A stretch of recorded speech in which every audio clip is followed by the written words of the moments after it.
Governor Greg Abbott joins us now by phone to discuss.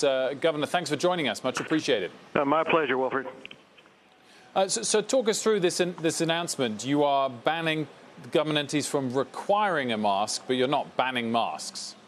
Well, that's exactly correct. However, I need to point out, as it concerns government entities, this is really just a reaffirmation of an executive order that I issued on March the 2nd. So on March the 2nd, I issued an order effective March the 10th that's been in place for 2 months now that bans any government in the state of Texas from requiring masks. And also at that time, I opened up Texas 100%. After that, there were some local governments that chose to continue to impose mask mandates, and they were doing so in contradiction of my original executive order. So we not only reaffirmed that and made it clear, we also in my order today put penalties in against any local government or government official that acts contrary to my executive order. What it did in schools is that schools, they were allowed by the Texas Education Agency to continue to require masks. That quote requirement will end on June the 4th. However, both for schools as well as all other operations, people are always allowed to make the choice on their own to wear masks. And so anybody can wear a mask if they want to. It's just that it's a decision to be made by Texans, not to be forced by government. I get that final message in your answer, Governor, but I guess at points during the pandemic in the last year, people have been able to be fined for not following COVID restrictions. As per your executive order, any government entity that tries to impose a mask mandate is the one that can now be fined. So is the general gist, the general message that Texans should take from this that masks are not really wanted across Texas anymore? Well, we're making clear that government cannot require people to wear a mask. And let's be clear about what happened after I issued my executive order back in March. The numbers continue to get better, and I'm going to tell you what I reported 2 days ago. And that is for the first time ever in our reports, we reported 0 COVID deaths, the fewest COVID cases in over 13 months, the lowest 7-day COVID positivity rate ever, and the lowest COVID hospitalizations in 11 months.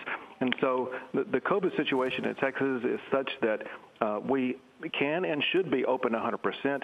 We can eliminate government-required masks, but we always encourage people to make their own choice for themselves and for their own safety. It's just that government should not be dictating what Texans should do. The CDC is recommending schools keep the COVID-19 guidance, mask wearing and distancing, Governor Abbott. Why not just go with CDC guidance? Isn't the CDC going to have trouble getting trust if governors are just going about it their own way against the studies? Great question, and you need to know the answer, and that is governors don't have a whole lot of trust in the CDC. All of the direction that we've gotten throughout the entire pandemic has been contradicted seemingly on the same day or multiple days after that, and there have been completely different messaging from CDC under both presidents. And so governors have lost trust and confidence in CDC. Remember this, Sarah, if you would, when I made the announcement that Texas was opening 100%, Dr. Fauci, the CDC, the President Biden himself said that I was a Neanderthal for opening Texas up 100%.